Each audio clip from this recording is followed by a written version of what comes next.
नमस्कार बच्चों, एक बार फिर से स्वागत है आपका हमारे चैनल में। आज हम लोग देखेंगे एनसीईआरटी साइंस क्लास 6 का चैप्टर 15 यानी कि अध्याय 15 जिसका नाम है वाटर। इसको हिंदी में हम लोग जल बोलते हैं। ठीक है, तो चलिए बिना समय गवाए हम लोग शुरू करते हैं। देखिए, सबसे पहला बात ये जानिए आप कि क्या क्या पढ़ना है हमको इस चैप्टर में, उसको हम पहले बता दिए। ठीक है, जैसे हम लोग सबसे पहले जल का उपयोग पढ़ेंगे, फिर हम जल कहाँ से प्राप्त करते हैं ये पढ़ेंगे, फिर जल चक्र के बारे में यानी वाटर साइकिल, पौधे द्वारा जल की क्षति किस तरह से हो रहा है उसको हम लोग पढ़ेंगे, वाटर लॉस बाय प्लांट। ठीक है, फिर हम लोग पढ़ेंगे बादल कैसे बनते हैं, बादल के बारे में फिर डिटेल से चर्चा करेंगे। फिर भौम जल के बारे में हम लोग चर्चा करेंगे यानी ग्राउंड वाटर के बारे में। और फिर हम लोग बाढ़ के बारे में यानी कि फ्लूड जो है उसके बारे में हम लोग चर्चा करेंगे। ठीक है, अब देखिए जल, ये सब जल से रिलेटेड है। ठीक है, पानी से रिलेटेड है, क्योंकि हम लोग को पता है एयर के अब एयर जो है, एयर के बाद जो हमारा वाटर है वो हमारे जीवन के लिए सबसे ज़्यादा महत्वपूर्ण है। ठीक है, सबसे ज़्यादा इम्पोर्टेंट है एयर के बाद। तो आइए समझते हैं एक एक करके पॉइंट को। सबसे पहले हम लोग यूजेज ऑफ वाटर यानी जल का उपयोग समझते हैं कि जल का उपयोग हम लोग कहाँ कहाँ करते हैं। तो देखिए, सबसे पहली बात है जो जल का उपयोग हम लोग करते हैं। ठीक है, तो जो जल का उपयोग करते हैं हम लोग सबसे पहले कहाँ करते हैं, तो पानी का उपयोग जो है सबसे पहले हम लोग पीने के लिए करते हैं, अपनी प्यास बुझाने के लिए करते हैं। ठीक है, फिर खाना जब बनाते हैं वहाँ भी पानी की ज़रूरत पड़ता है।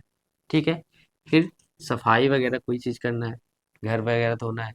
ठीक है, फिर नहाने की यूज में करते हैं। और ये सब जो है ना, क्या हो रहा है, जल का यूज हो रहा है, जल का उपयोग हम लोग कर रहे हैं। पौधे जो है वो जल का उपयोग करते हैं। ठीक है, पौधे जो है अपना भोजन बनाने में जल का उपयोग होता है। फिर देखिए, इसका उपयोग जो है फसल उगाने में भी करते हैं हम लोग। फसल को उगाने के लिए भी जल का आवश्यकता पड़ता है। फिर देखिए, इसका उपयोग जो है कारखानों में, कल कारखानों में भी इसका उपयोग किया जाता है। ठीक है, फिर इसका उपयोग क्या हो जाता है, बिजली उत्पादन में। बिजली उत्पादन भी पानी से होता है। ठीक है, ये भी याद रखिएगा।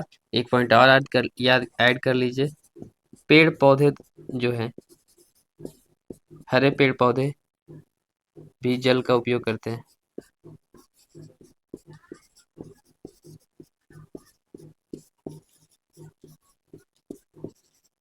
ठीक है, तो ये तो हो गया क्या, यूजेज ऑफ वाटर यानी जल का उपयोग।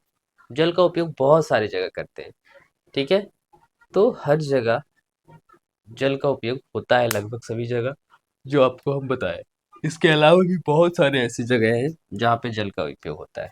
तो ये तो हो गया मेन रूप से जल का उपयोग हमने देख लिया। अब देखिए, हम जल कहाँ से प्राप्त करते हैं। दूसरा पॉइंट है कि जल हम कहाँ से प्राप्त करते हैं। देखिए, यहाँ स्टार बनाते हैं। जल हम कहाँ से प्राप्त करते हैं, अब आप ही बताइए, जल हम कहाँ से प्राप्त करते हैं, बोलिए, आप ही बताइए हमको। सबसे पहले जल हम कहाँ से प्राप्त करते हैं, तो इसको लिखें, डिटेल से लिखें। सबसे पहले तो हम लोग जल प्राप्त करते हैं, जल का जो सबसे मेन सोर्स है, मेन सोर्स है जो, वो क्या है, वर्षा का जल। तो आइए इसको पूरा डिटेल से आपको लिख के समझाते हैं। ठीक है, हाँ तो बच्चों आइए अब आगे बढ़ते हैं। हम जल कहाँ से प्राप्त करते हैं इसके बारे में समझते हैं थोड़ा सा। Where do we get water from. ठीक है, तो हम लोग जल कहाँ कहाँ से प्राप्त करते हैं, तो ध्यानपूर्वक समझिएगा, पॉइंट बाय पॉइंट समझते हैं। सबसे पहले तो हम लोग क्या बोले आपको, जल का सबसे क्या बोलते हैं उसको, मुख्य स्रोत, यानी कि जल का, वाटर का जो मेन सोर्स है वो क्या है, रेन वाटर। ये याद रखिएगा आप लोग। ठीक है, वर्षा का जो जल है वह जल का मेन सोर्स है, यानी कि मुख्य स्रोत है। ठीक है, इसके अलावा हम लोग को जो वर्षा का जल वो होता है, तो फिर नदी में हमको देखने के लिए मिलता है, तालाब, झरना, कुआं अथवा हैंडपंप, भूजल जिसको हम लोग बोलते हैं, से प्राप्त करते हैं। ठीक है, तो ये संग्रहण करने की जगह है, जो वर्षा के जल होता है बारिश होता है तो ये सब जगह पे संग्रहण होता है, ठीक है। और वहीं से हम लोग फिर क्या करते हैं, अपने यूज में लाते हैं। फिर देखिए बोल रहा है कि पृथ्वी का 2/3 भाग जल से घिरा है तथा जल का अधिकांश भाग समुद्रों और महासागरों में। यानी कि पृथ्वी का 2/3 भाग, सोच लीजिए, 3 में से 2 भाग क्या है, जल से घिरा हुआ है, ठीक है। अब देखिए बात आती है कि सबसे ज्यादा कौन क्षेत्र घेरे हुए है, तो समुद्र और महासागर। सबसे ज्यादा अधिकांश भाग जो है समुद्र और महासागर, ठीक है। फिर बात आती है कि समुद्र और महासागर के जल में बहुत से लवण घुले होते हैं जिससे जल खारा होता है। यानी सवाल पूछ सकता है आपसे कि समुद्र का जल खारा क्यों होता है, महासागर का जल खारा क्यों होता है, तो उसमें बहुत सारे लवण होते हैं, खनिज होते हैं, इसके वजह से वो खारा होता है। और इसके बारे में हम समझाएंगे खारा क्यों होता है, खारा क्यों रह जाता है, ठीक है। जैसे वाटर वेपर होता है, जल वाष्प होता है, तो जल वाष्प होता है तो शुद्ध जल का क्या होता है, वाष्पीकरण होता है, हमेशा याद रखिएगा। जैसे आप देख लीजिए ना, आपके अगल बगल में बहुत सारे ऐसे नदी होंगे या नाले होंगे जहाँ पे पानी तो सूखता है लेकिन गंदगी जो है पानी में वो वहीं का वहीं रह जाता है। ऐसा क्यों होता है, क्योंकि ये आप याद रखिएगा, चाहे आपके बगल में नाली ही क्यों ना हो, आपके घर का बगल में नाली है, उसका भी पानी अगर सूखता है तो उसका जो गंदगी है वहीं रह जाता है, और जो शुद्ध जल होता है वो वाष्प का बन के ऊपर जाता है। ये बात याद रखिएगा। इसीलिए वर्षा का जल को शुद्ध माना गया है। प्योर वाटर हम लोग वर्षा के जल को बोलते हैं, यानी रेन वाटर को बोलते हैं, ठीक है। फिर याद रखिएगा कि इनके जल का उपयोग जो है घरेलू, कृषि और उद्योग के लिए नहीं किया जाता, क्योंकि ये खारा होता है, खनिज लवण इसमें ज्यादा मात्रा में पाए जाते हैं, ठीक है, उचित नहीं है, ठीक है, तो यूज नहीं करना है। फिर देखिए बोल रहा है कि एस टी कोलरिज द्वारा, एस टी कोलरिज कोई भी एक लेखक थे, कवि थे, जिन्होंने 1798 में अपनी कविता rime of the ancient mariner की कुछ पंक्तियां हैं, वो अपने कविता में लिखे थे, rhyme of the ancient mariner कोई कविता का नाम है, उसमें लिखे थे कि हर जगह जल ही जल, पीने के लिए बूंद नहीं। यानी एक समुद्र एक जो कवि लिखे थे ना, एक समुद्र के जो नाविक था उसको देख कर लिखे थे, ठीक है। समुद्र में नाविक जैसे बहुत बड़ा, बहुत जैसे समुद्र है तो बहुत बड़ा मात्रा में वहाँ पानी होगा, ज्यादा मात्रा में पानी होगा। अब देखिए उतना ज्यादा मात्रा में पानी है, फिर भी वो नाविक जो है पानी पीने के लिए तरस रहा है, एक बूंद पानी नहीं। जैसे एक कहावत है हम लोग के, हम लोग के भी कोई कवि कह के गए हैं, ये होंगे कोई कवि उधर का, हम लोग का भी कवि कह के गए हैं कि पानी में खड़ा है लगल है प्यास। बताइए, पानी में खड़ा है और लगल है प्यास, कैसे, तो जैसे समुद्र में हम खड़ा है तो समुद्र का पानी तो पिएंगे नहीं, महासागर का पानी तो पिएंगे नहीं, तो वही बोले थे कि पानी में खड़ा है लगल है प्यास। यानी कि वो वाटर जो है प्योर वाटर नहीं है, वो शुद्ध वाटर नहीं है, वो शुद्ध जल नहीं है, इस वजह से हम लोग नहीं पीते। तो इसलिए कविता निकल गया कि पानी में खड़ा है और लगल है प्यास, ठीक है। तो इन बातों को ध्यान रखना है। फिर देखिए ये तो हो गया हम जल कहाँ से प्राप्त करते हैं, बात आ गई। अब देखिए जल चक्र क्या है, इसको समझते हैं। तो उसको समझने के लिए इसको साफ करना होगा, ठीक है, तो इसको साफ करते हैं। आइए अब जल चक्र के बारे में हम लोग समझते हैं, यानी कि वाटर साइकिल। तो ध्यानपूर्वक समझिएगा जल चक्र होता क्या है। तो देखिए जल चक्र जो है एक सिंपल भाषा में पहले समझिए। जल चक्र जो है ना वो क्या है कि जैसे जल है, ठीक, तो वो जो रेन वाटर है, वर्षा का जल, ठीक है, तो ऊपर से जब बरसता है नीचे आता है तो वो खत्म क्यों नहीं होता, ये सवाल नहीं बनता है क्या, वो बरस रहा है खत्म ही नहीं हो रहा है, ऐसा क्यों हो रहा है, ऐसा इसलिए हो रहा है कि वाटर का साइकिल हो रहा है दोबारा से जो है, ठीक है।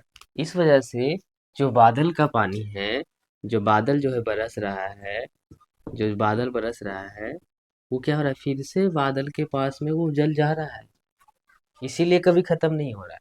जैसे समझिए, जल, वर्षा का जल जो है, मान लीजिए एक नदी है, नदी में पानी है, तो नदी का जो पानी है वो सूरज के प्रकाश के माध्यम से जल जो है वाष्प बन के क्या जाता है, हवा में जाता है। हवा सबसे इम्पोर्टेंट है वाष्प बनने के लिए, पता है आप लोग को। तो हवा के माध्यम से वो ऊपर की ओर जाता है, ठीक है। और ऊपर जाने के बाद फिर वो जल जो है वाष्प बनकर ऊपर गया, फिर वही वाष्प जो है वापस से जल की बूंदें बनकर भारी होने के कारण फिर जमीन पर गिरते हैं। तो इस तरह से साइकिल हो रहा है वाटर का। जल जो है जमीन पे आ रहा है, जमीन से फिर वाष्प बन के वो आकाश में जा रहा है, ठीक है। अब समझिए कि जल के विलुप्त होने की युक्ति को हम लोग क्या बोलते हैं, जल चक्र बोलते हैं। ये याद रखिएगा कि जल का जो विलुप्त होना है वही जल चक्र कहलाता है। कैसे? तो देखिए, जल के विलुप्त होने की प्रक्रिया वाष्पीकरण कहलाती है, ठीक है। जो जल विलुप्त हो रहा है वाष्पीकरण कहलाएगा, और जल के विलुप्त होने की युक्ति को हम लोग वाटर साइकिल बोलेंगे, ठीक।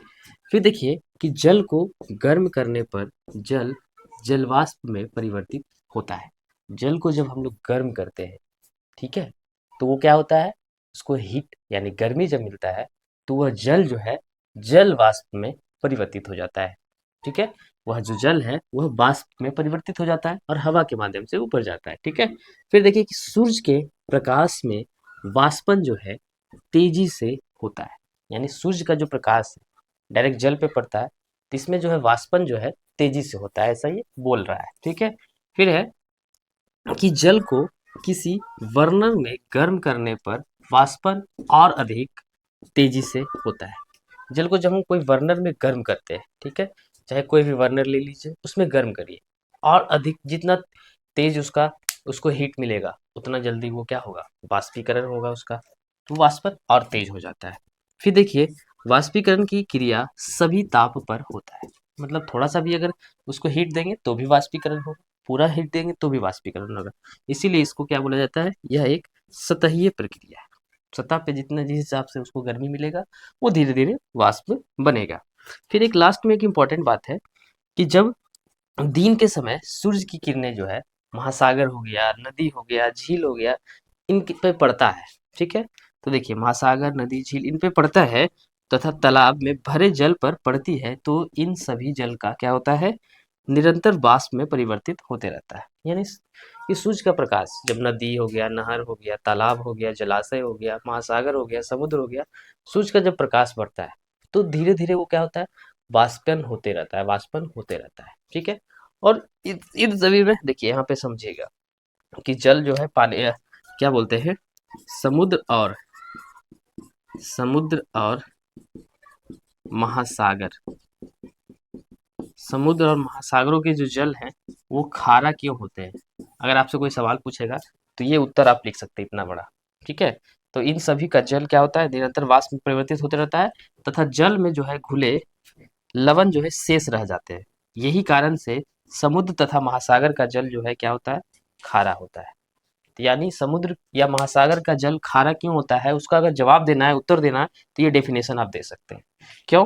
क्योंकि जब दिन के समय में सूरज का किरण जो है महासागर या समुद्र पे पड़ता है तो निरंतर वाष्प में परिवर्तित होते रहते हैं जल, और वाष्प में परिवर्तित होने के कारण वाष्प क्या है, शुद्ध जल जो है वो बन के ऊपर जा रहा है, तो उसमें जो मौजूद खनिज लवण है वो सतह पे ही छोड़ देते हैं, इसलिए समुद्र और महासागर का जल जो है खारा दिखता है, ठीक है। तो यहाँ पे ये जवाब आप दे सकते हैं। फिर देखिए उसके बाद है कि पौधों द्वारा जल की क्षति कैसे होती है, उसको समझते हैं। इसको आप लोग देखिए, ठीक है, इसको मिटाते हैं। आइए बच्चों, अब समझते हैं हम लोग पौधे द्वारा जल की क्षति और बादल कैसे बनते हैं, इसको थोड़ा सा हम लोग समझते हैं, ठीक है। तो आइए बिना समय के हम लोग शुरू कर रहे हैं।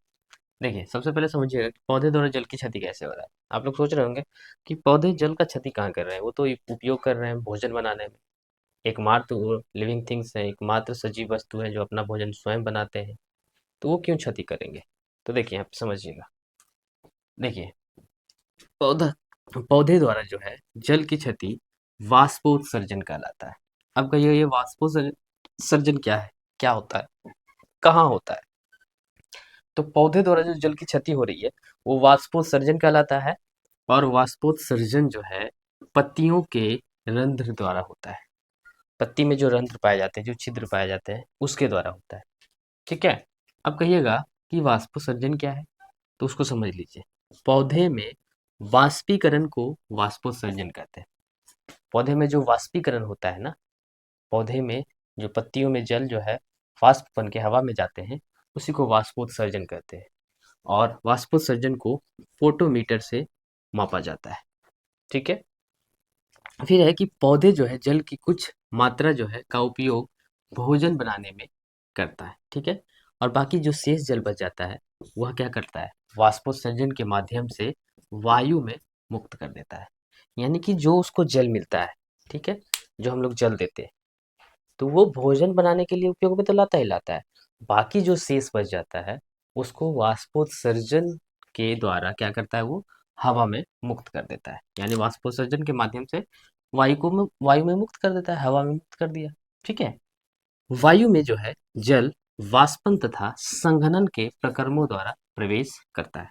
जो वायु में पाए जाते हैं जल, वो यही तीनों प्रक्रम के द्वारा पाया जाता है। वाष्पन से, संघनन से। ठीक है। यही दोनों की वजह से जो है वायु में आपको जल पाया जाता है। ठीक है। अब देखिए वही समझिएगा कि वायु में जल पाया जाता है, तो उसी को समझाने की कोशिश कर रहा है कि बादल कैसे बनते हैं, हाउ क्लाउड्स आर फॉर्म्ड। तो आपको तो हम बता दिए बादल कैसे बनते हैं, फिर से समझिए। देखिए जलवाष्प को जल में परिवर्तित होना संघनन कहलाता है। ठीक है। जलवाष्प जो है जल में परिवर्तित हो गया। जल से पहले वाष्प बना, ठीक है, जल से क्या बना, वाष्प बना, और फिर वाष्प से वापस से जल बन गया। तो ये क्या कहलाएगा, संघनन कहलाएगा। इस प्रक्रम को क्या नाम देंगे, इस प्रक्रम को संघनन बोलेंगे। ठीक है। संघनन क्या होता है, तो समझिए, जल को पृथ्वी के ऊपर सतह पर पुनः वापस लाने में संघनन प्रक्रम की एक महत्वपूर्ण भूमिका है। सही बात है। संघनन प्रक्रम का एक महत्वपूर्ण भूमिका है जल को वापस से धरती पर लाने का। कैसे, जैसे जल था धरती पे, वो वाष्प बना, वाष्प बना, फिर वाष्प को वापस से जल बना देता है कौन, संघनन प्रक्रम। ठीक है। तो वाष्प से वापस जो जल बनता है वो फिर धरती पे बारिश बन के गिरता है। तो इस प्रक्रम को हम लोग संघनन प्रक्रम बोलते हैं। थोड़ा सा एक नोट में समझिएगा, जल कनिकाएं। तो जल कनिकाएं क्या होता है, तो आप लोग देखे होंगे कि जो ठंडे अ, बर्फ जैसे ठंडा पानी तो कोई गिलास में हम रखते हैं। ठीक है। तो कोई गिलास में हम ठंडा पानी रखते हैं या बर्फ का टुकड़ा रखते हैं गिलास में, तो उस गिलास के बाहरी सतह पर क्या होता है, एक छोटा छोटा पानी की बूंदें जम जाती है। या स्प्राइट वगैरह आप लोग जब लाते होंगे, पीते होंगे, तो गिलास में डालते होंगे, तो गिलास के बाहर में जो है ना, उसके छोटे छोटे जल जो है, जल की कनिकाएं दिखती है। इसी को हम लोग जल कनिकाएं बोलते हैं। ठीक है। और ये जल कनिकाएं किस किस प्रक्रम में बनता है, तो ये भी संघनन प्रक्रम के कारण ही जल कनिकाएं बन पाता है। ठीक है। ठंडे होने के कारण। तो वही बात यहाँ पे समझना है। जल जब गर्म रहता है तो वाष्प बदल जाता है, और वाष्प जब ठंडा होता है तो जल में परिवर्तित हो जाता है।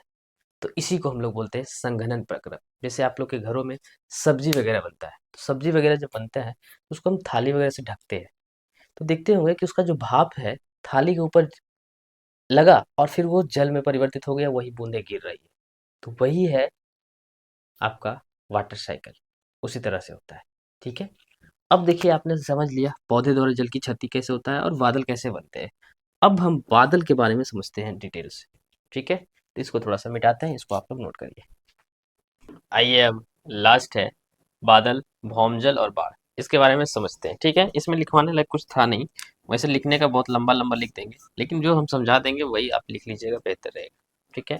जैसा कि हम लोग अभी जस्ट बोले, बादल यानी क्लाउड। तो देखिए क्लाउड बनता है कैसे। तो अभी आपको हमने एक बात किया था जल कनिकाय के बारे में, बात किए थे हमने। तो जल कनिकाएं जो है,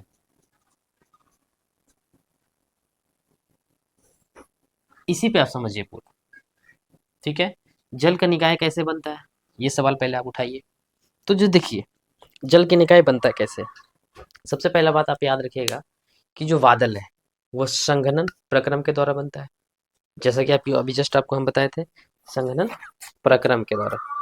ठीक है, अब देखिए संघनन प्रक्रम के द्वारा जल बना, जल चक्र क्या है, बादल, संघनन प्रक्रम के द्वारा बादल बना। अब देखिए ये जो बादल है, सबसे पहला तो क्या हुआ, जो आपके धरती पृथ्वी पे जो अ, नदी हो गया, नहर हो गया, समुद्र हो गया, महासागर हो गया, ठीक है, तो वहां पे क्या होता है, सूर्य का प्रकाश पड़ता है। समझिएगा ध्यानपूर्वक, बादल बनता है कैसे, बादल है क्या, सूर्य का प्रकाश पड़ा, ठीक है, तो सूर्य के प्रकाश पड़ने के बाद सूर्य का प्रकाश में क्या होता है, गर्मी होता है, ताप होता है, तो वो ताप जो पड़ा तो वो धीरे धीरे वाष्प बनने लगा, तो वो वाष्प बनने लगा तो वो गर्म हवा होता है जो वाष्प बनता है वह गर्म हवा होता है, और जो गर्म हवा है वह धीरे धीरे जो सतह पे जो जल है, ठीक है, तो सूर्य का प्रकाश जैसे पड़ा, ठीक है, तो सूर्य का जो प्रकाश पड़ा तो सतह पर का जो जल है ये, ठीक है, वो धीरे धीरे गर्म होकर ऊपर उठने लगा, क्योंकि गर्म हवा ही जो है ऊपर की ओर उठता है, तो धीरे धीरे गर्म होकर ऊपर हवा जाने लगा, वाष्प बनकर हवा के माध्यम से, और जैसे जैसे ऊपर जाता है ना वैसे वैसे ठंडा होते जाता है।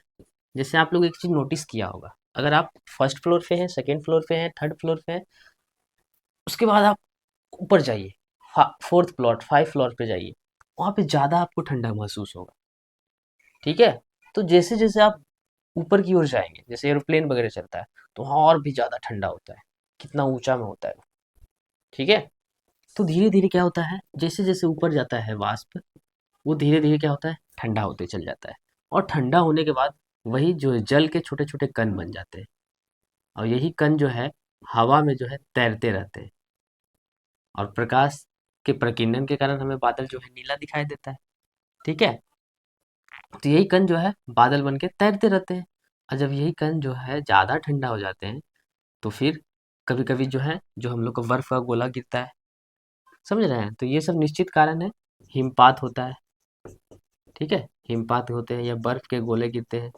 जैसे बोल सकते हैं। तो जो बर्फ के गोले गिरते हैं, तो यही सब जल कणिकाएँ का ही दूसरा रूप है, ठीक है? जल कणिकाएँ तैरते रहता है, वही बादल है। वही जल कणिकाएँ एक दूसरा रूप बदल लिया, हिमपात होता है, बर्फ गोले होते हैं, इसी के आकार में परिवर्तन में। तो यही है बादल, ठीक है। अब बादल बनता कैसे, वाष्पोत्सर्जन के द्वारा, वाष्पीकरण के द्वारा, सिंपल। तो ये याद रखिएगा बादल के बारे में। अब आइए भौम जल को एक्सप्लेन करते हैं। तो भौम जल जो है ना, जो हम लोग धरती से जल प्राप्त करते हैं, धरती के अंदर से, वही भौम जल, ठीक है, इसमें वही दिया हुआ है, ठीक, जैसे कुआं हो गया, क्या क्या एग्जांपल्स दिया हुआ है, कुआं है, हैंडपंप है, नलकूप है, से खींचा गया जल, जैसे कुआं, हैंडपंप, नलकूप, ये सबसे खींचा गया जल जो है, यही हमारा क्या कहलाता है, भौम जल कहलाता है, यानी ग्राउंड वाटर कहलाता है, ठीक है। और क्या दिया हुआ है, हाँ, और तो कुछ है नहीं, ठीक है, तो भौम जल यही है। वर्षा के जो जल है, जैसे वर्षा का जो जल होता है क्या होता है, वर्षा के जो जल होता है वो हमारे धरती में पे पड़ता है, तो धरती में तो कुछ प्रवेश करता होगा, सब ऊपर थोड़ी ना रह जाता होगा, वही जो धरती में प्रवेश करता है, तो कुआं के माध्यम से, हैंडपंप के माध्यम से, नलकूप के माध्यम से हम लोग उसी पानी को बाहर निकालते हैं, तो यही हमारा ग्राउंड वाटर हो गया, यानी भौम जल हो गया, ठीक, यहाँ तक समझ गए। अब आइए फ्लड, तो फ्लड में ज़्यादा नहीं समझना है कि वर्षा की कमी के कारण, कि वर्षा के अधिकता कारण, वर्षा के ज़्यादा होने के कारण, ज़्यादा मात्रा में बारिश होगा, तो जाहिर सी बात है फ्लूड आएगा, बाढ़ आएगा, तो यानी संग्रहण करने का इसका सही ढंग से व्यवस्था नहीं है, तो बाढ़ आना निश्चित तौर पे है, ठीक है। तो इसमें एक ही पॉइंट दिया हुआ है, बस अत्यधिक वर्षा का कारण जो है बाढ़ आता है, ठीक है, तो अत्यधिक वर्षा जो है होगा तभी आपका क्या आएगा, बाढ़ आएगा, फ्लूड आएगा। अगर इसको संग्रहण करने के लिए आपके पास विधि व्यवस्था है सही ढंग से, जैसे डैम वगैरह में क्या होता है, जल का संग्रहण करने के लिए एक अच्छा खासा वहाँ पे सिस्टम रहता है, ठीक है, लेकिन उससे भी अधिक अगर वर्षा हो गया तो डैम से भी ऊपर पानी आने लगता है कभी कभी, ठीक है, तो बाढ़ आने का एक सिंपल सा कारण है वर्षा का अत्यधिक होना, ठीक है, इस चैप्टर में इतना था। एक और ध्यान लिख, एक और है सूखा, जिसको हम लोग बोलते हैं ड्राउट। ये भी समझ लीजिए आप, सुखाड़ जिसको हम लोग बोलते हैं ड्राउट। ड्राउट मतलब सुखाड़। तो जहाँ लंबे समय तक या सीजनली साल में एक भी बार बारिश नहीं हुआ, तो उस एरिया को सुखाड़ घोषित कर दिया जाता है, सुखाड़ग्रस्त घोषित कर दिया जाता है। ठीक है, तो इसलिए बोला जाता है कि जल का संग्रहण करना चाहिए। जल का क्या करना चाहिए? जल का संग्रहण करना चाहिए। अब देखिए जल का संग्रहण कैसे करिएगा, संरक्षित कैसे करिएगा। तो एक दो पॉइंट दिया हुआ है कि वर्षा के पानी का बाढ़ में उत्पादक कामों में इस्तेमाल के लिए इकट्ठा करने को वर्षा जल संग्रहण करते हैं। ठीक है, एक सिंपल सा परिभाषा है कि वर्षा के पानी में, जैसे वर्षा का जो जल हुआ उसको एक जगह कहीं पे इकट्ठा कर लिए, वही जल संग्रहण कहलाएगा। ठीक है, अब जो जो जल संग्रहण, इससे क्या फायदा होगा आपको? तो इससे ये फायदा होगा कि आप उस पानी को भविष्य में यूज कर सकते हैं। ऐसे जहाँ तहाँ वो बहने से तो अच्छा है, बेकार बह रहा है। तालाब है तो वहाँ पे जल संग्रहण हो रहा है, नहर है वहाँ पे जल संग्रहण हो रहा है, नदी है वहाँ पे भी जल संग्रहण हो रहा है। लेकिन ऐसे ही आपके जहाँ पे नहर नदी नहीं है, ऐसे खेत में जो है, तो वहाँ पे अगर खेती कर रहे हैं तो ठीक है, लेकिन ऐसे ही पानी को वेस्ट करने से अच्छा उसको संग्रहण कर ले, उसको यूज कर ले, तो ये हमारा जल संग्रहण कहलाएगा। ठीक है, तो जल संग्रहण का एक दिया है नियम कि क्या करिए आप अपने छत जो है, आपके आपके जो घर के छत है, यहाँ पे एक छोटा सा पाइप लगा दीजिए, और उस पाइप को कहीं गड्ढे में एक, और यहाँ पे जल संग्रहण करने के लिए एक ड्रम लगा दीजिए। वर्षा का जल आपके छत पे गिरेगा, और छत पे छेक दीजिए, घेर दीजिए उस पानी को। फिर वो छेका हुआ है तो वो पाइप के द्वारा पानी कहाँ आएगा? आपके ड्रम में आएगा, और यहाँ पे आप जल का संग्रहण कर सकते हैं। और जल संग्रहण करने के बाद इसको आप लोग बहुत सारी जगह पे यूज कर सकते हैं। बर्तन धोने के लिए यूज कर सकते हैं, अपने जानवरों को धोने के लिए यूज कर सकते हैं। ठीक है, खेतों में यूज कर सकते हैं इस जल को। तो ये सारी जगह पे आप तो जल संग्रहण करके बाढ़ से भी बच सकते हैं और जल का भी बचाव कर सकते हैं। ठीक है, तो इस चैप्टर में इतना ही लगभग था पढ़ना, जितना था लगभग हमने बताया। ठीक है, बाकी आज के लिए इतना ही रहने देते हैं। मिलते हैं आपको नेक्स्ट वीडियो में, तब तक के लिए धन्यवाद। जय हिंद।